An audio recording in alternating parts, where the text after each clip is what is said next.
Hello, welcome to another remote podcast episode on CodeStories. The name of my guest is Deniz. He's the co-founder at Classalog.com and a former product manager at Google. He launched his startup in 2019 with the goal of improving the global access to learning opportunities.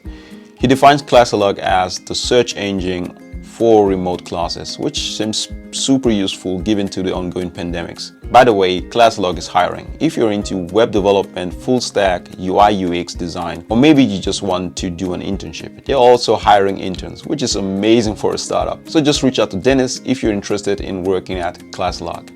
Let's go to the podcast. Hello, Deniz. Welcome to the show. How are you doing, man?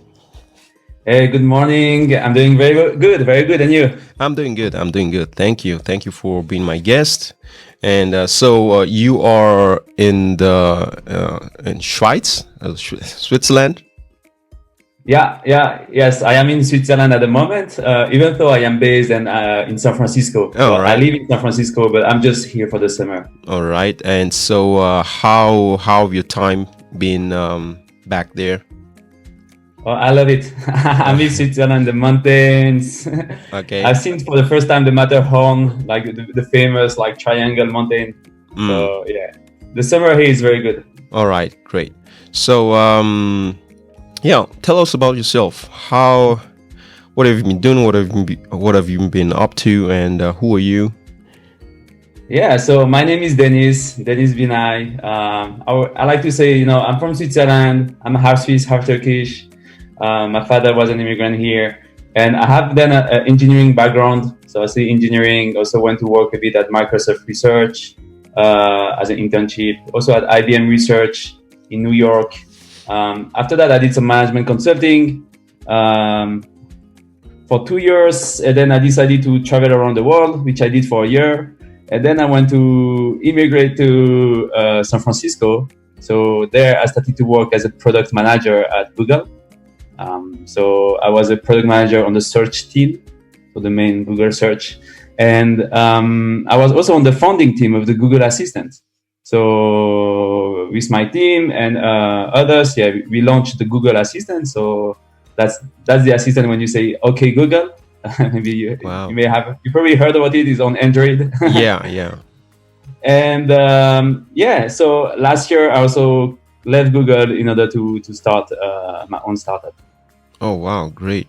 So for a lot of people in tech, working for the FANG company, with FANG, it's an acronym, understand that's FAANG, that's a Facebook, Amazon, Apple, Netflix, Google. For a lot of people in tech, working for this company is like the dream goal, right? And that's where many people, not everybody, but many people in tech, that's where they want to be in the future. And you were there for 4 years, right? Yeah, I was at Google for 4 years, yeah. And so why did you decide to leave this, let's say, this a dream environment for many, this environment that's a dream for many people, and decide to do your own thing? Yeah, I mean, Google is a great company. I had a great experience. I'm not sure if it was necessarily my dream to be at Google. It's a company among others. There's like there's millions of very interesting companies out there.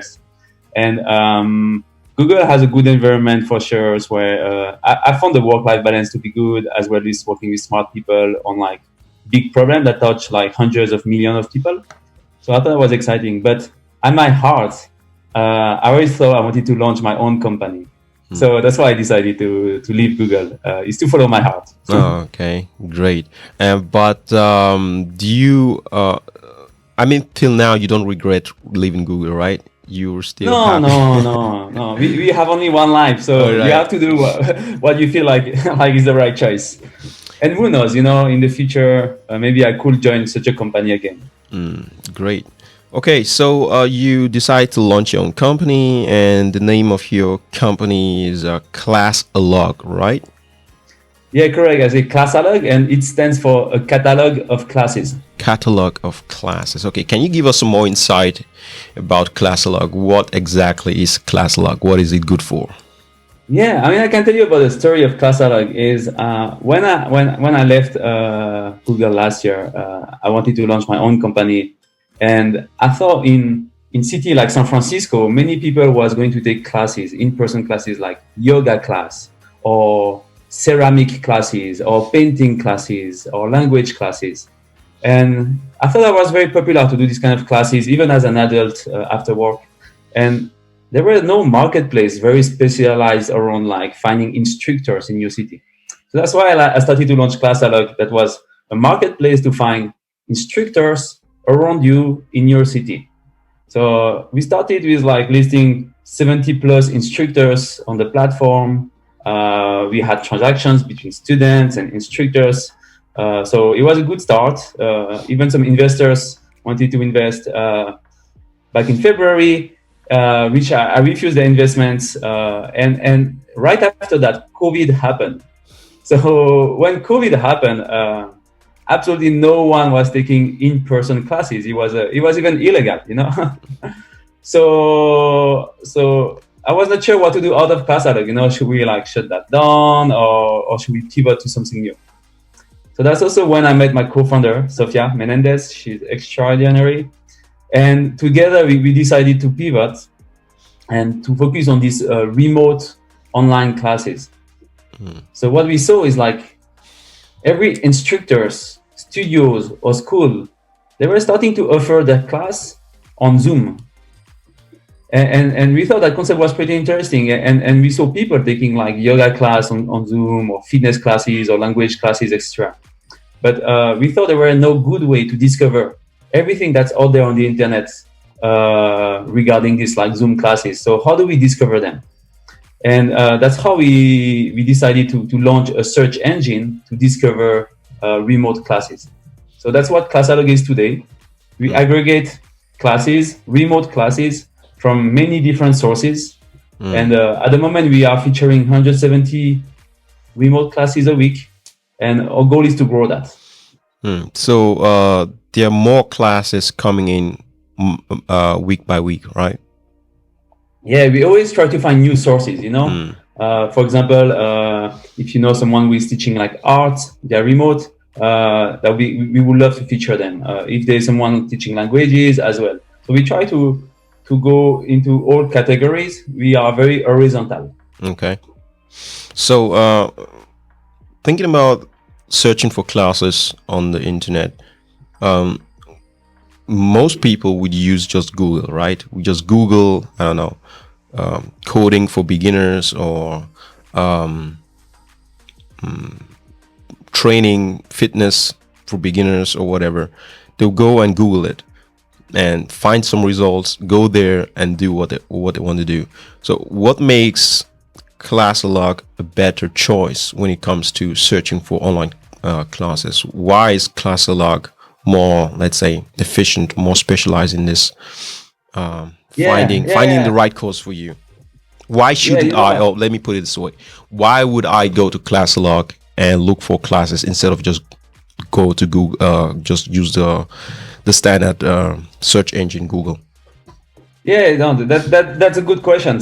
So when you go on Google and you look for some topic, you know, let's say you look for painting class. First, you might find some websites. You don't know if they teach remote classes or not remote classes. Even if in Google you put like live stream painting classes, you might find some website, but then you always have to dig inside the website to find out what's the schedule, what's the price. Google is not showing you like formatted data, like where they extract the price, the starting date, the time zone, the title, the description of the class. So when you go on Classalog, you have kind of a calendar view where you can see, hey, here are all the classes you could take today across all these categories. So let's say you can even filter for, let's say, like painting class, and then you are going to see, oh, there's a painting class starting today at 2 p.m.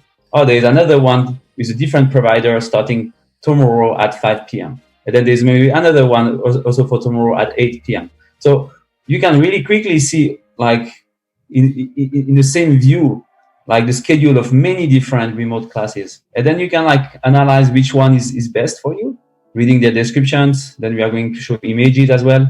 and then you can go and book it. Wow, that's good. That's good. I think that should be very helpful and useful for people. Yeah, and I can also add, what we found is there's also a lot of instructors who don't have a website yet. So they used to teach offline, so they had the offline like followers. Sometimes they were running newsletters, but they don't have really a website where they can like taking booking for remote classes. So for people who don't have a website, we also help them create a profile on Classalog where they can have an image, a description about themselves, and also like a button to book a class with them. Great. So it's Classalog. Is it free? Do you need to pay for it? Do you need to register or create an account for you to be able to use Classalog? It's free. It's like Google. You can go on Google and then use it. You can go on Classalog, search for something, and find classes. So now the classes, some of them are free, and some of them you need to pay $15, $20. I meant, do you to use Classalog? Do you have to pay to use Classalog? No, it's free. You can go on Classalog. You don't even have to log in. It's not mandatory to log in. You can stay anonymous on the platform. Okay, great. And the courses there, they're free courses, and they're courses where you also have to pay, right? Correct. Yeah. All right. So I just looked into Classalog, and it was just like looking some of the courses that you have here, and I haven't seen in one of the options you can pick. You have sports, fitness, food, drinks, and culture, but you don't have tech yet. That's a little bit sad. We do. We bundle everything tech. All right. Below the professional tab. All right. Okay. Because we see tech as a professional skills, but I have to say we don't have many tech classes yet, and we do want to increase the number of tech classes we have there. Great. But I see one that's kind of really interesting. For example, it's actually under the category kids, which I find a little bit. We have also programming for kids classes. Yeah. I just saw that one right now. Let me check. It was Intro to Intermediate Coding, Minecraft Modding, 5 to 9 grades. That's amazing. That's really cool. So you can go there, book a class. It's free. Oh, nice. 15 minutes. So you've got kids who are into coding. You can go to Classalog and just find something for your kids. Coding classes. That's amazing. That's great. So the website, there's infrastructure behind Classalog. Are you responsible for that, or do you have a team, or do you have like outsourced everything? You have someone who's let's say developers who are working who are managing this website for you? Yeah, we don't outsource. Okay. First, I have to say I'm glad you didn't find a bug when you were going through just before. Right. I was crossing my finger. But no, in terms of tech, so I have a tech background. So I and a friend, a friend and I started to code the platform. And then after that, some other developer joined us, but they're not outsourced. They're really like part of the team. Now, in terms of engineering, we are like 3 people working on the engineering aspect. I'm also like the co-founder, CEO, so I do like a lot of things. So I spend a few hours like per week still working on the code. And then there's 2 engineers, and the 2 of them, there's one specialized for front end and one specialized a bit more in the back end. Together, they have like 14 years of experience. So it's a very good team. They don't work full time; they work like part time at the moment. And the idea is also to convert them full time as a revenue growth. Okay, so are you guys open for people who are interested to join Classalog and bring in their knowledge, their expertise? Oh, yeah. We're always looking for new people to join us who like our missions. Our mission is to improve the global access to learning opportunities. And if people like these missions, we're always looking to chat with them. Also, at the moment, we do have some interns. So Oh, nice. we also take interns. We always need help with these days we need a lot of help with like coding, of course, and as well as design. I would say Design, okay.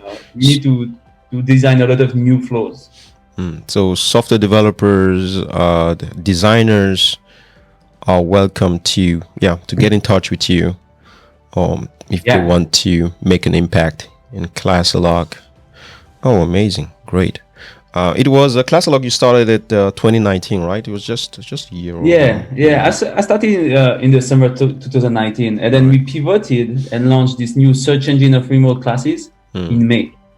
So since we launched in May this year in 2020, we saw a new growth in Classalog because of the events with COVID, more and more people are remote, and we saw a lot of interest on our platform. Like I remember for the first week we grew 49% week-over-week in terms of organic users coming on the platform. And so traffic wise, how's that?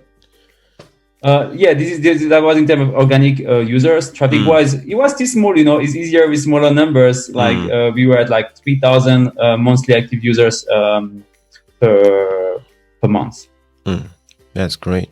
So since you've been working for yourself, what has been like the greatest challenges you've been facing? There's so many challenges when you start a startup. I feel like one of the challenges, is because I do that in the USA, and I'm not from there, right? Even though I migrated, let's say like 6 years ago, I still didn't study how to start like a company in the United States. So there's a bunch of like legal things and accounting things that is new because it's not like where I'm from in Switzerland, where I know the rules pretty much because we studied that at school. So this has been a challenge. The other challenge, I think, is there's like up and downs. There's some days where you make progress and you're so excited. And then there are some weeks where you don't make progress, or I don't know, maybe someone is leaving the team or a client leaves. And then you're really like disappointed. So it goes like, you're super happy and then like sad, and then happy and then sad. It's like kind of a roller coaster. So these are like two of the challenge. There's probably like many other challenges. Of course, revenue is a challenge, right? Because you try to, you need to pay for yourself. So now you are accountable of that. And it's always a challenge when you try to launch something new. You can replicate a business, Let's say if I launch an accounting firm in my city, this is a model that existed before and I just need to replicate and find some clients. But here we try to launch something new. So we need to make sure, like, is that interesting for people? Is that useful for them? So that's a challenge. And COVID also had some impact, positive or negative impact on Classlog? Like I say, like during COVID, we had to pivot because before we were teaching like in-person classes. And we were helping people to find in-person instructors, and now no one was taking in-person classes. So now we had to pivot completely toward these remote classes, and we saw some growth. I think because a lot of people are now kind of interested in remote classes, and people discover like tools like Zoom, which is pretty good as well it's a high quality video and sound to take classes. Okay, so do you think that COVID had had a more positive impact than the in-person courses? Was it like during the time where you were offering in-person courses, was things going better than the COVID time? I think it's very different. Like we saw a new growth right now, but it's possible that we would have been able to achieve that growth beforehand. It's hard to say because in the meantime, what happened is also like my co-founder joined on the team, and she's a very an expert in marketing. Like she had like a title beforehand in companies as a growth marketing. So maybe even with the previous concept, she would have been able to grow a brand and have a lot of users join the previous versions. So it's very hard to say if it's a positive or negative impact, but for sure it's an impact. And now we do something different. Great. And what have been your greatest achievement, accomplishment during your time working, since you've been working for yourself? I mean, starting is it's an achievement, right? Starting. I'm very proud when some instructors they thank me because they got to find students from everywhere in the world. So there was like this person, she's teaching some Pilates for yoga pain back in California, but then she had this like students that found them from Toronto, Canada, and another one from Senegal. So thanks to Classalog. So this is kind of cool stories. Another instructor, she had like in her class people from 6 different countries around the world, even like Australia and maybe some part in Asia as well, like in Americas. So I think that's very great stories to hear, because that's kind of our goal, is to have like connect instructors with like students from all around the world. So I like these stories. There was also another story I think was pretty cool. There was like this person who was in Mexico, and he needed to learn American Sign Language. And from where he was, right in Mexico, it's probably not easy to find an American Sign Language, right? But thanks to Classalog, he could find instructors back in the US who teach like American Sign Language, and then he could learn. And that was very urgent for him to learn, because his family was back in the US and they had some like troubles. So he had to learn the sign language very fast. Okay. So we could help him find an instructor. So I think these kind of stories, is what motivates me the most. Great. All right. So talking about, so you mentioned that you also hiring interns, and you're open to people joining Classlog, people with coding skills, design skills. So can you give us some kind of more insight, which kind of, let's say, technical skills you should have, for example, with programming language, which libraries, and you need or you should bring when you want to be a part of the Classlog team? Yeah. I mean, I can tell you about a tech stack, what it looks like, and anywhere in this tech stack, we need help. So we run on like React for the front end with React Next.js. So Next.js is it makes your React run like server side as well, server side rendering. So that's our stack for the front end. We run on top of Firebase, which is like one of the Google products. AWS, right? And on Firebase, we host like our database or authentication. That's some Firebase, right? You said Firebase. Yeah, Firebase is kind of like serverless kind of service. Yeah. So you don't have to install any servers or upgrade them. It's all very easy to boot through like a web interface. It's very easy to. So we use that for database as well. What else do we use? I'm trying to think. And Next.js is also hosted on a service. Next.js is hosted on a service called Site. I think they just changed the name to Vercel. It's just like where our website is hosted. It's a very good provider for Next.js. And what else can I say? Otherwise, we have a lot of services that is running on top of Google Cloud. So we have 2 parts of the website. We have the front end, like I described, like React.js, yeah.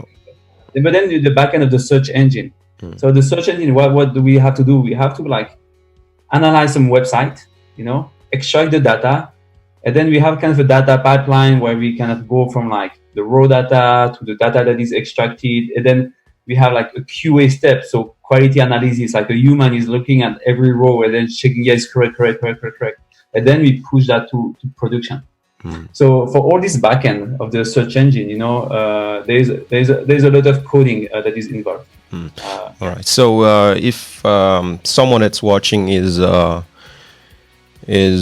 familiar with React Next.js, and for the database part, Firebase, they can get in touch with you, right? Oh yeah, they should definitely get in touch with us. Yeah, Right. especially I think almost across all of our stack so far, we just use JavaScript. So we've been we haven't merged out in too many languages yet. So I think we are going to stick with that for the moment. Yeah, definitely they should reach out, especially if they have knowledge in parsing website. So I think we need to do that more and more. And even they don't need to be pros, the goal is also for them to learn new things. So as long as they have the interest, it's good too.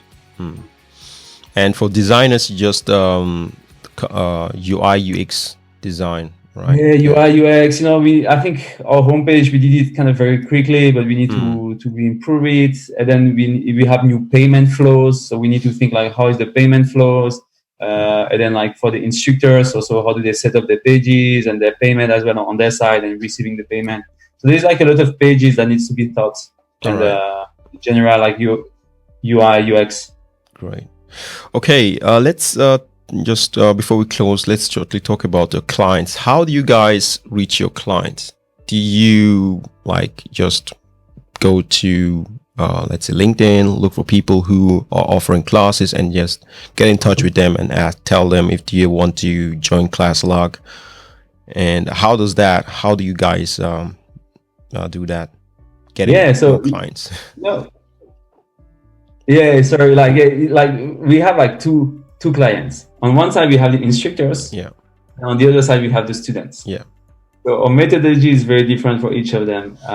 If I start with the instructors, so we are search engine. So some instructors, they have a website. We just look at the data on their website, incorporate it into Classalog. We don't even need to talk with them. It's like Google is also an aggregator. They're not talking with every website in the world, right? They just add them and then we link toward their website. So we don't always have to talk with instructors, but sometimes we want kind of a closer partnership with them.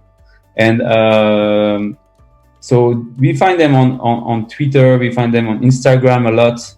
On Facebook, we find a lot of people. Or sometimes, let's say there's a category where we're missing some instructors.